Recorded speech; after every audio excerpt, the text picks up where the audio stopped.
আজ আবারও ভাবলাম তোমাদের সাথে একটি মিনি ব্লগ শেয়ার করি।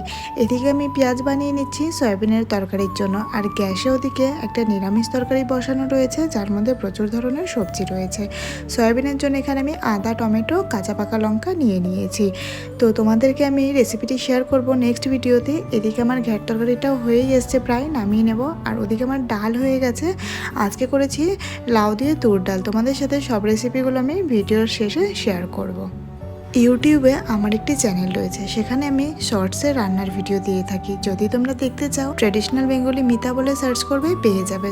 আর তাছাড়াও ফেসবুকেও লিঙ্ক দেওয়া রয়েছে, তোমরা সেখানে গিয়েও দেখে নিতে পারো। আজকের রেসিপিগুলো তোমাদের সাথে শেয়ার করলাম। কেমন লাগলো কমেন্ট করে জানিও, ভালো লাগলে একটা লাইক দিয়ে দিও। যারা ফেসবুক, ইনস্টাগ্রাম থেকে দেখছো তারা চ্যানেলটি ফলো করে নিও, যারা ইউটিউব থেকে দেখছো তারা সাবস্ক্রাইব করে আমার সাথে দেখো। আজকের মতো ভিডিওটি এখানেই শেষ করছি। দেখা হবে সুন্দর আরও একটি ভিডিওর সাথে। সকলে তোমরা ভালো থেকো, সুস্থ থেকো।